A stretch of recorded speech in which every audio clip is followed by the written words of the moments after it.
Very warm welcome to all of you on behalf of the Thabo Mbeki Foundation, the Observer Research Foundation. We are delighted that you are joining us for the second edition of the Cape Town Conversations. This year we are really excited because we've been able to bring in close to 300 participants from 61 countries to participate in these proceedings. And this excitement and engagement confirms to us that this is a conversation that is going to become increasingly important, not only in this year when South Africa leads the G20 presidency, but in the days ahead when the Global South will increasingly shape the future of some key domains, sectors, and indeed the world order. We are thrilled that we will be hosting 40 distinct conversations over the next 2 days. And I'm excited that we have gender parity. We have equal number of men and women speaking on these 40 different panels. And I think that's something we promised last year. And we are glad that we've been able to do it in the second edition. So well done to the team at Thabo Mbeki Foundation and to the Observer Research Foundation for putting in that extra effort and bringing in the voices that really matter to the future of the world we seek to build together. Now, this conversation is being hosted in the backdrop of course, as I mentioned, South Africa taking charge of what is clearly the most important multilateral grouping in the world today, the most diverse and most representative grouping in the world today, the G20. And they are following in the footsteps of their partners from the Global South, Indonesia, India, and Brazil. And it would be fair to acknowledge the work done by Indonesia, and the foundations that were managing the T20 in Indonesia are with us at this forum. We must applaud them for keeping the G20 alive. But for the efforts of Indonesia, G20 would not be where it is today. It could have faltered and it could have been a divided house, polarized and fallen victim to the politics of the times. They kept it alive. They added emphasis and focus on development, on digital innovation, on consensus, and I think that was critical, on consensus building in a time when politics was defeating global efforts. India, of course, added some more dimensions and its own flavor to it, the digital public initiative, women-led growth, the reforms of the MDV system, and of course, India truly made it a people's G20, taking it to different cities, towns, and to the streets of India, bringing in the common woman and man into the discussions that were heretofore a very elite conversation. The Brazilians have done a number of very important tasks during their 1 year. I mean, the list is endless and they're going to speak about it, but let me just focus on three. The Global Alliance Against Hunger and Poverty, I think that's a very credible initiative, and it's important that in this day and age when we have surpluses of food production, we are unable to reach food to those who need it. And I think this alliance is an important effort that they have mobilized. In international taxation cooperation, where tax havens allow the returns that should be delivered to the developing world to remain in the banks of the rich. And I think this Global Tax Alliance or the tax cooperation, international tax cooperation is something that's whose time had come, and Brazil has brought it to the fore. And of course, a G20 roadmap for MDB reforms. They've taken the agenda forward from Indonesia, India, and they're taking it forward. Now, we are going to hear from South Africa about their plans, and we're going to hear from the team that is working on it, so I don't want to speak about their ambitions. But truly, what can certainly be predicted and can safely be assumed is that South Africa's presidency will be compelling. South Africa has shown in the last year that it can take an international stand, it can mobilize international coalition, and it can make decisions work in favor of issues that are fair and ethical. And we expect South Africa's presidency to be, in some sense, the icing of the cake of the string of Global South presidencies of the G20. So the Cape Town conversation is a moment when many of you who have joined us here can share your thoughts and your perspectives. And we will collect them and collate them and produce them and share them with the leadership of South Africa for them to consider as they take on the mantle of the G20 presidency and architect what will truly be a memorable G20 presidency. So without further ado, let me again welcome you warmly to Cape Town, to the Cape Town Conversations, and thank each one of you for having made the long journey to be with us here and for giving us 2.5 days of your life. So I hope you have a wonderful time here. I hope you make friends. I hope you become part of the Cape Town community, and we hope that this community grows in the days to come. Let me thank our host, South Africa. Let me acknowledge President Thabo Mbeki. Let me acknowledge Speaker of the House, Thoko Didiza. Let me acknowledge all the other dignitaries, Prime Minister Musa Mara and others who have come here and joined us, and others who will be joining in later this evening. Thank you for your leadership. Thank you for your guidance, and may the conversations begin. Thank you for joining us. Distinguished guests, ladies and gentlemen, without you, we wouldn't be here in Cape Town for the second time. And I must say that as much as I'm speaking on behalf of the Thabo Mbeki Foundation, I'm also the Speaker of the National Assembly of the Parliament of South Africa. And it is indeed a pleasure for me to welcome you in Cape Town, where in the coming year, we'll be hosting the P20 here in Cape Town. And I'm sure the conversations you'll be having today will enrich also that dialogue as to how the public representatives will be able to actually ensure that the direction that the G20 takes indeed is conscious of the majority, the concerns rather, of the majority of the people of the Global South. And I think it is important that some of you who may be here who may not know much about Thabo Mbeki Foundation other than reading about it in the social media or in its website, maybe I must do a little bit of marketing of this foundation, not only because the patron is here, our former president, but also because of the work that the foundation does, which I think has been able to mobilize many important partners in ensuring that it uses its power of convening in order to be able to mobilize many of you who are here today to participate in the agenda that shapes not only South Africa's agenda, but also Africa and the global agenda too. Thabo Mbeki Foundation was established in 2010 with a vision to develop programs that address the challenges facing the African continent and to work collaboratively with like-minded organizations and individuals committed to the renewal of Africa. At the launch of the foundation in 2010, our patron, President Mbeki, stated, I quote, "The fundamental proposition from which we proceed is that the transformation which Africa requires, that our continent prepares the necessary human capital, the brain workers who should both conceptualize such transformation and participate in its implementation. Immanent in this proposition is the assertion that human capital should indeed be African, and therefore that to achieve our goals, we must rely decisively on African minds," close quote. This assertion by our patron underscores the importance of education and the development of necessary skills to drive Africa's transformation. From its inception, the foundation inspired renewed aspiration for Africa's renewal in the hearts and minds of many people. During the same launch, the Thabo Mbeki African Leadership Institute, a flagship program of the foundation in partnership with the University of South Africa, was also unveiled. The mandate of Timali was to develop a cadre of thought leaders committed to Africa's renewal. After 8 years of consistent output with more than 3,000 graduates from the Leadership Institute and through popular demand, Timali has now been upgraded to a graduate school called the Thabo Mbeki Africa School of Public and International Affairs. The Thabo Mbeki African School of Public and International Affairs is envisioned as a premier candidate school to advance public sector education in public and in international affairs. It also seeks to be a magnet of excellence in education, experiential learning, and research.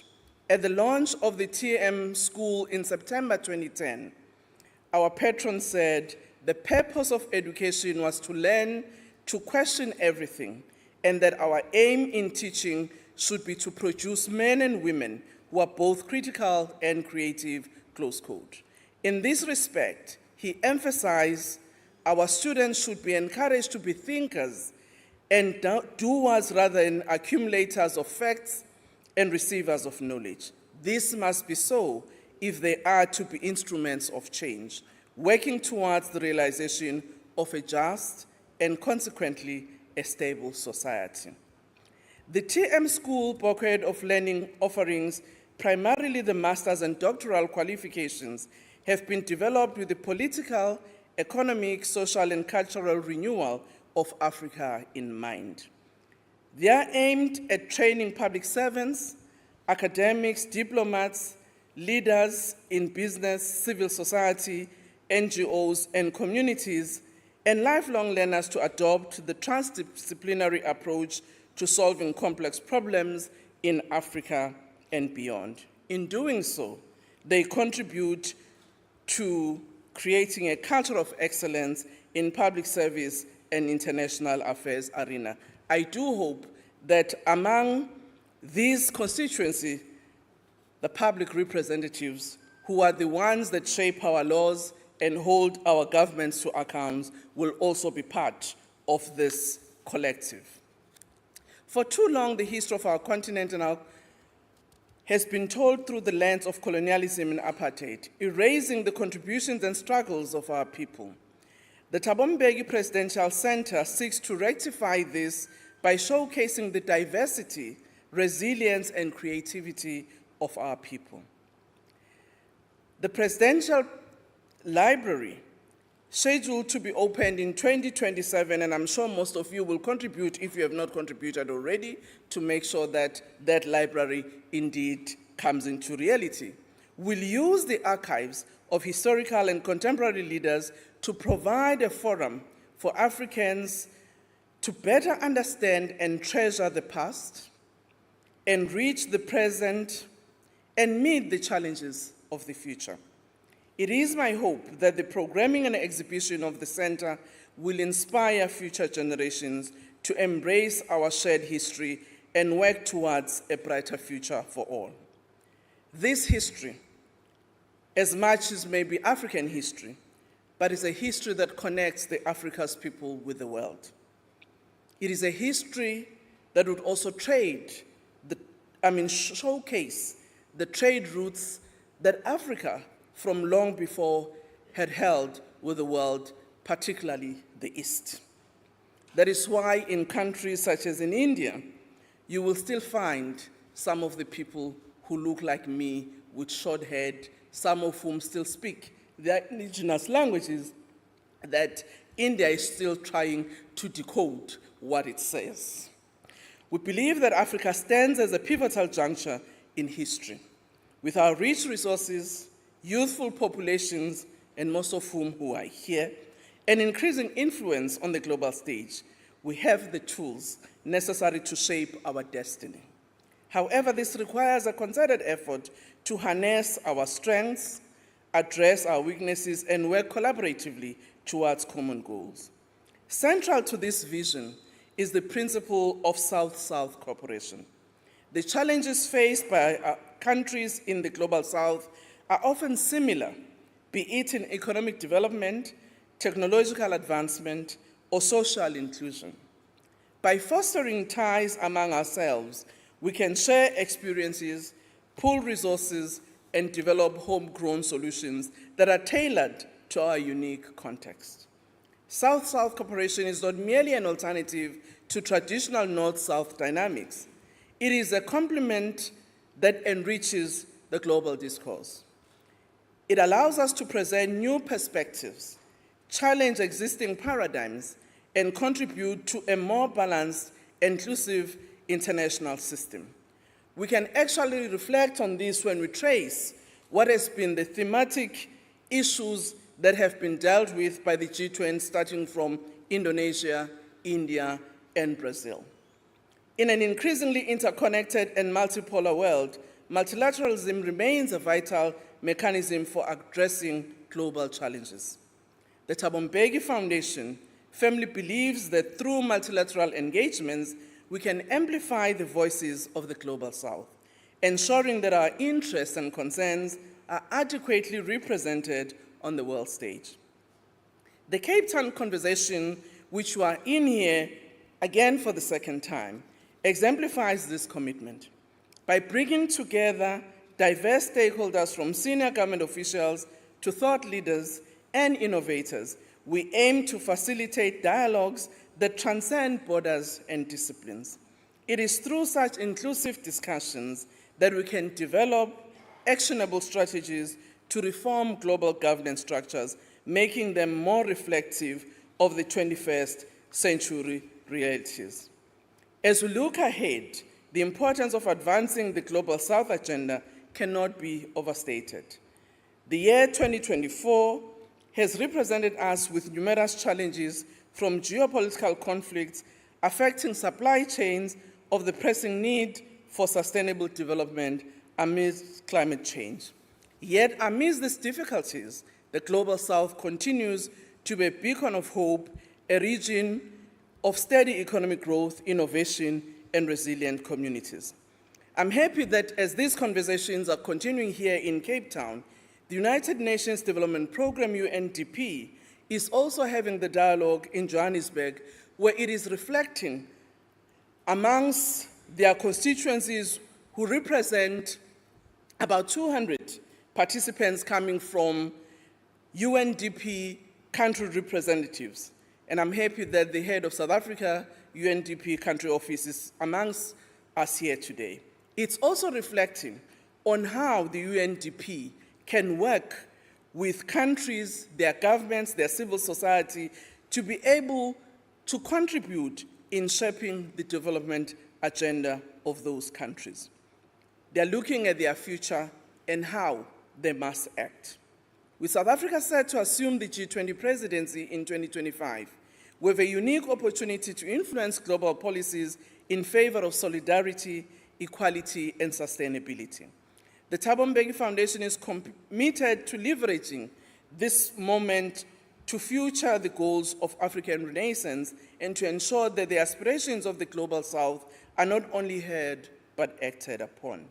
We encourage all participants over the next 3 days to engage earnestly in the discussion, workshops, and networking opportunities that the Cape Town conversation offers. Your insights, expertise, and collaboration are essential in driving forward the initiatives that will shape our collective future. Let us use this forum to challenge conventional thinking, to propose innovative solutions, and to build partnerships that extend beyond these conference walls. Together, we can transform the dialogues of today into the actions of the future.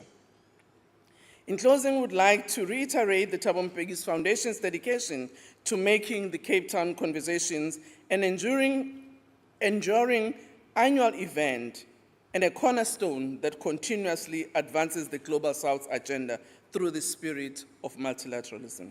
We're committed to working alongside all of you to realize the vision of a renewed and prosperous Africa within a just and equitable world order. I want to say, in finishing your 3 days of engagement, surely you will be tired. You will need some break.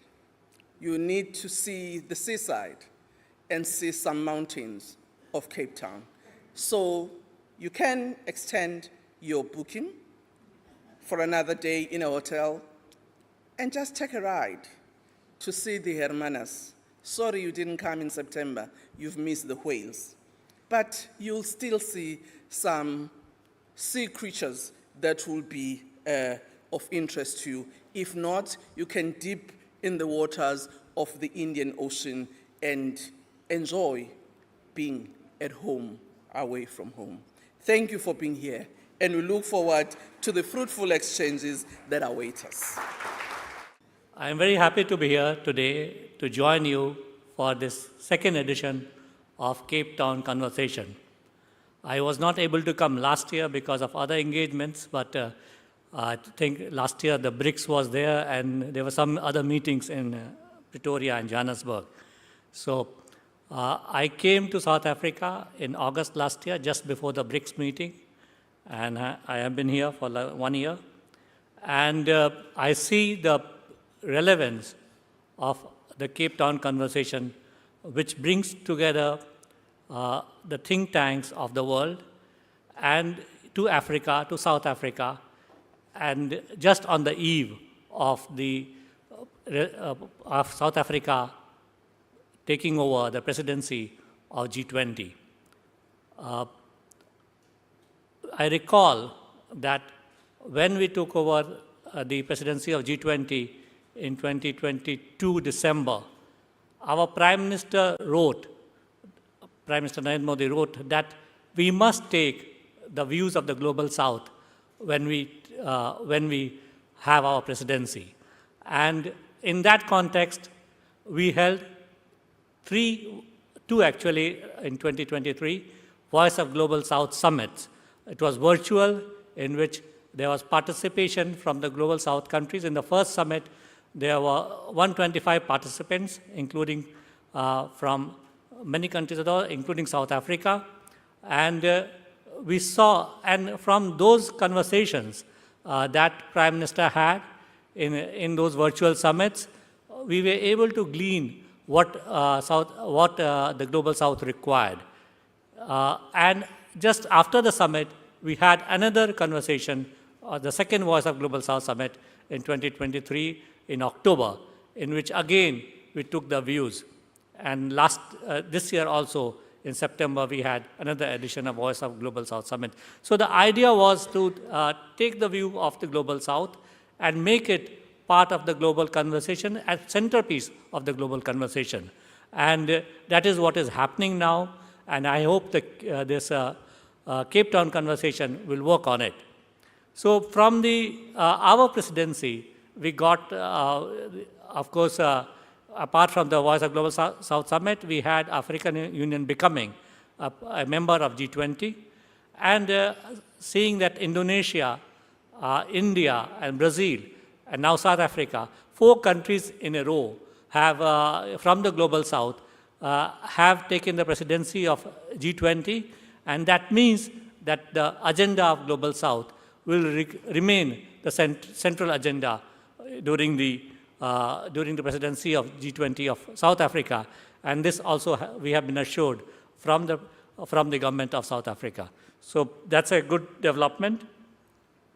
We also continue to work with South Africa on many other forums, including BRICS, IPSA, and we had an IPSA exercise recently in Cape Town in October, the first half of October, in which India, Brazil, and navies of India, Brazil, and South Africa participated. So IPSA also continues to be strong, and the 3 democracies of the world work together in this forum on many aspects. We see that there is a Africa Free Continental Area developing, and there is a lot of progress in the Africa Free Continental Free Trade Area, and as it progresses, India is also working with them to become part of this free trade area and to become part of the development of the Africa Free Trade Area. I will be participating in this forum today. Tomorrow we are having a conference on energy in Johannesburg, in which there is participation from a lot of Indian companies, the big companies of India, we call them Maharatna and Navratnas, and also from the companies of South Africa and other African countries. We will have the Minister of Electricity of South Africa participating, and also virtual participation from our Minister of Power. So this is a good occasion when we are talking about energy.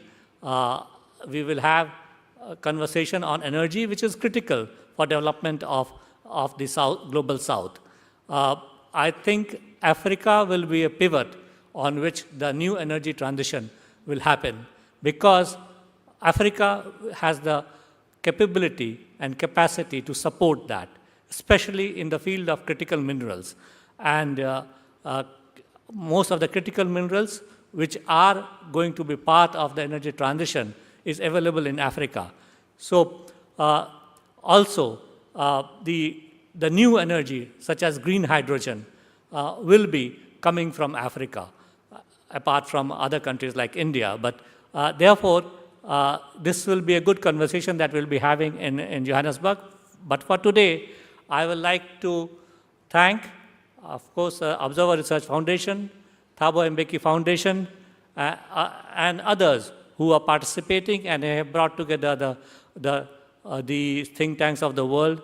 And I think, Speaker, I promise you that we will publicize the work of Thabo Mbeki Foundation and make it, of course, the High Commission will be happy to work with you, and of course India is will be happy to work with you in future. So thank you very much for inviting me for this event, and I wish it all success. Thank you. It says on my notes here, which I got from the organizers, it says I'm going to deliver an inaugural address. It's wrong. I'm not going to do that. But let me say, I want to join Samir Saran, Thoko Didiza, the High Commissioner of India, to welcome all of you here.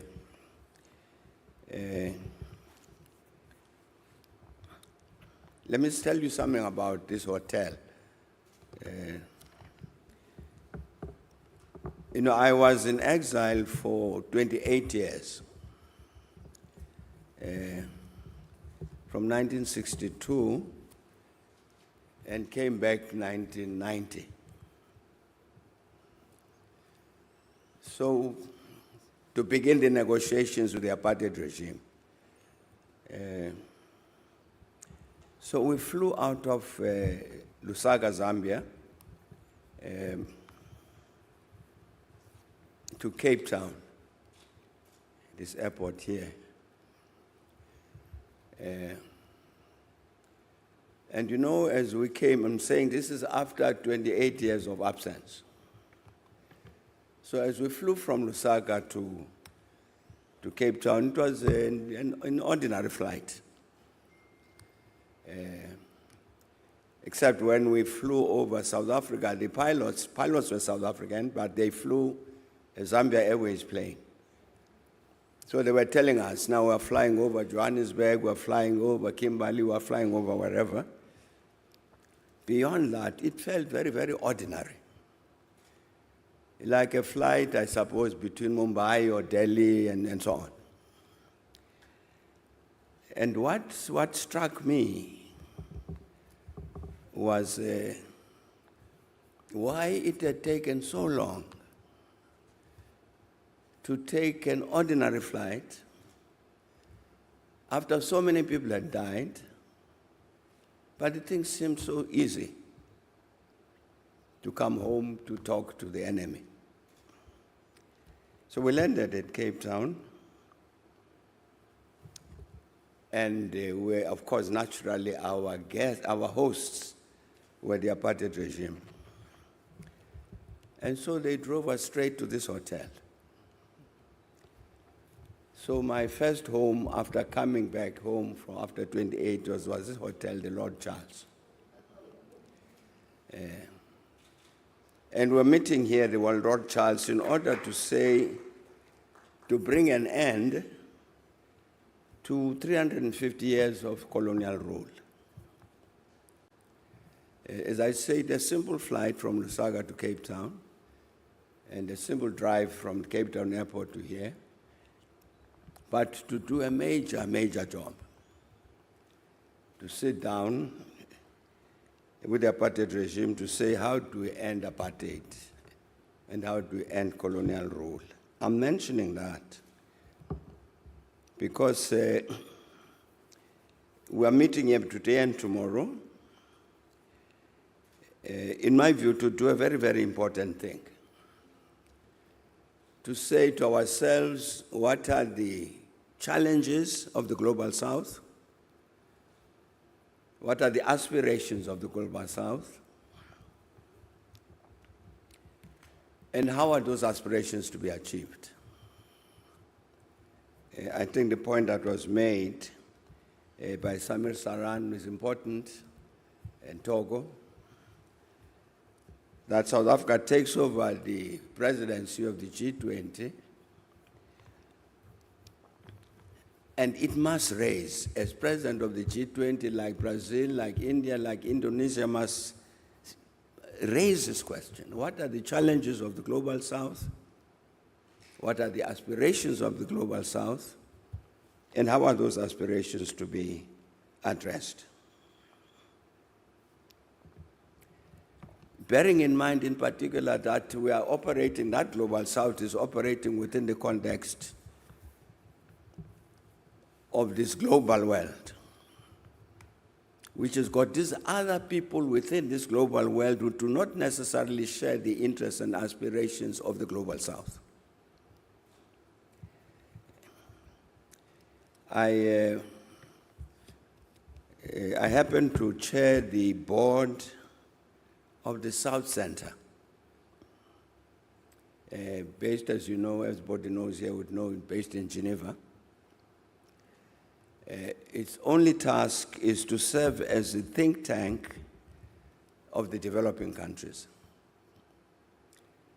And every day, you find these ambassadors of the South, every day engaged in a constant battle, whether it's WTO, WHO, whatever, in Geneva. Yeah, it's a constant struggle. To address this matter, how are the aspirations of the Global South going to be addressed? And so I'm saying that as we meet here over these 2 days, considering these matters, my view is that we will indeed approach all of these questions that we've got to discuss the South African-led multilateralism. I noticed that in one of the plenary sessions we discussed that, South-led multilateralism, issues of trade and investment in a new world system, paths to peace, all of these matters. So that indeed, as South Africa takes over the presidency of the G20, following all these other countries of the South, there must be a message from us here, which says, in continuation of what has been happening in the terms of these G20 meetings, this is what we want to achieve, this is what the G20, the Global South wants to achieve, and this is how it should be done. Of course, we know very well that these important matters that the Global South raises, it raises them in the context of, there are many other issues around the world which take other people's attention away from what we think are very urgent matters. But that's a setting, we can't do anything about that. So I am really hoping, therefore, that we will all attend to this, I think it's 16 plenary sessions, to discuss these various topics, which are each one of them very important in terms of defining what is this thing that we want and how should it be achieved. So that that becomes the global agenda of the Global South, which is a matter then which must be pursued not only through the G20, but in also other fora. Even in this one I'm talking about, so that even our colleagues who sit in Switzerland in the South Center need to be informed. This is our approach towards these issues of the Global South. So as you are negotiating every day with the rest of the world, this is what we think. So I want to say a warm welcome to this meeting. And I had a bit of a chat with the organizers yesterday to say that I really hope that when we conclude tomorrow, there will be somebody who will be able to say from all of the discussions that we've had over these 2 days, this seems to be some of what we are saying. With regard to the question, what is to be done? I'm hoping that we'll be able to do that because we must aim, coming here and sitting at this hotel, which has got a strange name, the Lord Charles. Lord Charles is talking, this Charles is talking about, is Charles Somerset, a British colonial governor, but we still, we honor them still. Quite why, I don't know, but we do. I'm saying that when we come out of here, in the same way as when we arrived, we came back here in 1990, we're saying that we must make absolutely certain that by the time we conclude all of this discussion with this enemy of ours, we must decide on a changed South Africa. And I really hope that by the time we conclude here discussing these matters of the Global South and what it needs, we'll also be able to say, we come out of here with a message which truly, truly points the way as to how to address these aspirations of the Global South within the context of an international system which is not necessarily that friendly to addressing the aspirations of the Global South. But a warm welcome to everybody. As I was saying that I wasn't going to make any inaugural address, but a warm welcome and good luck in the work that you have to do, which is very, very important. Thanks a lot.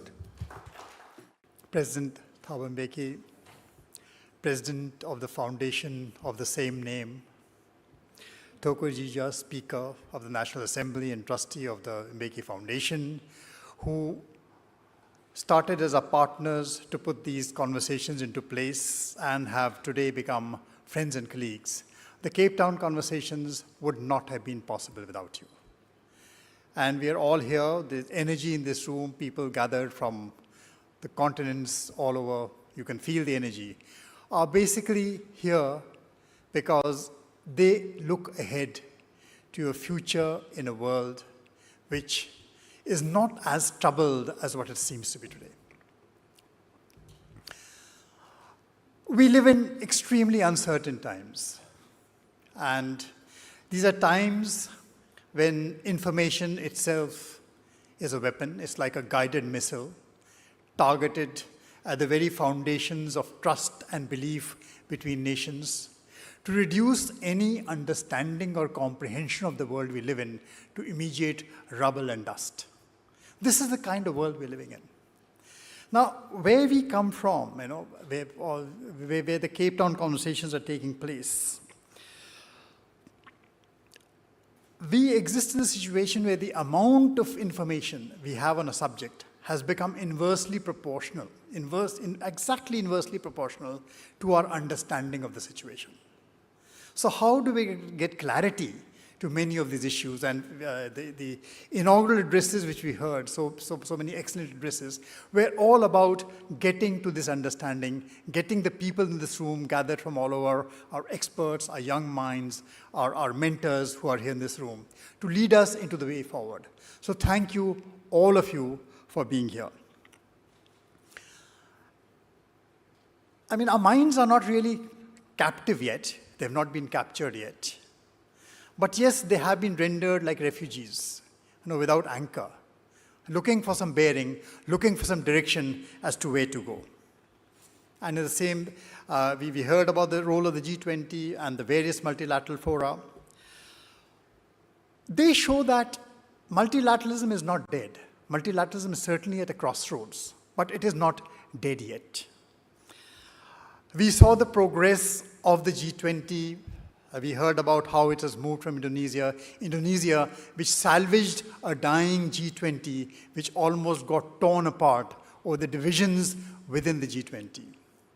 We heard about what India has done within the G20, convert it to a people's G20, more than a people's G20, to make it into the voice of the Global South, to get the African Union into the G20 as a member. And then it passes on to Brazil.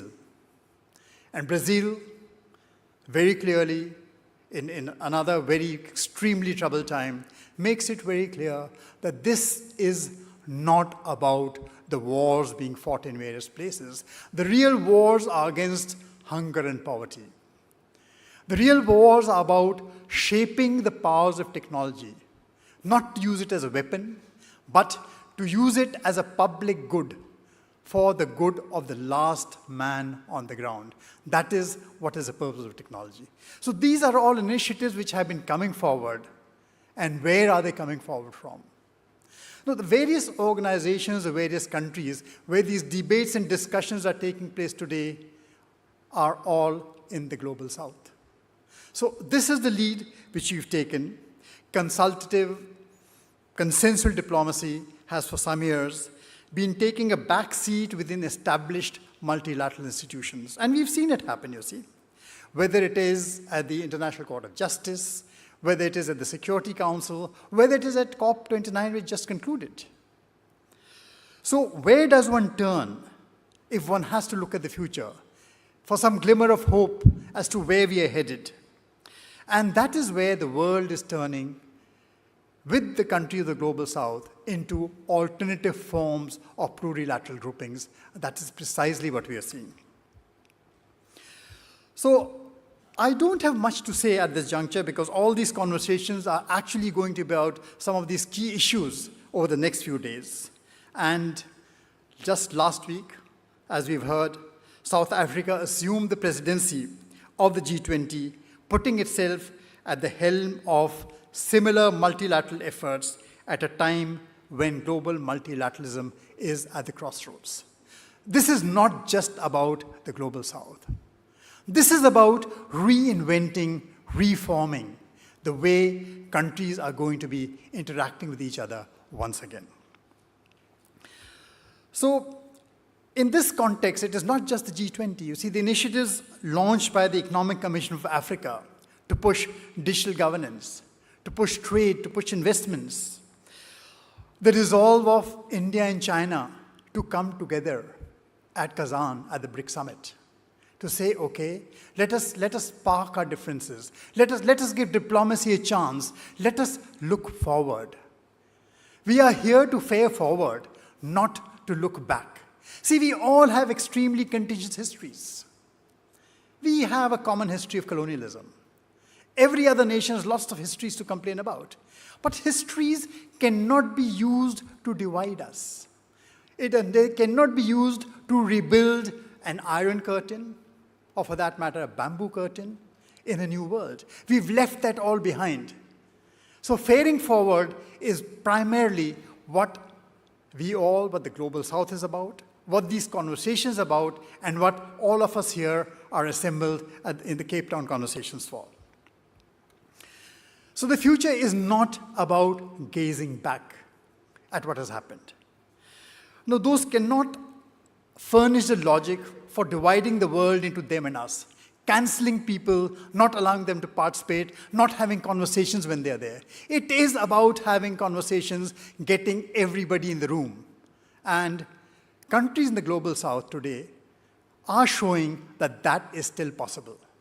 And that is going to be the future moving ahead. So all I will say is that these are the kinds of discussions. What matters for the global south, as has been made very clear in the past few addresses we've had, is about including everybody. It is about social inclusion. It is about eradicating hunger. It is about saving the planet. That is where the real war is. It is not about what is happening in Ukraine. It is not about what is happening in Gaza. Those things, reprehensible as they are, and as South Africa has shown, they need to be condemned where they are. We are here, if you talk of a rules-based international order, we judge people alike, whether they are friends or foes. It does not matter. The actions are judged, not the people. And we have to be prepared to judge those actions. So this is what a rules-based international order is all about. So these are, I'm sure, going to be some of the discussions which are going to be part of these conversations. And for this, I especially thank all our partners who have been here, excellencies, dignitaries who have come here to be joining us for part of these conversations. Thank you.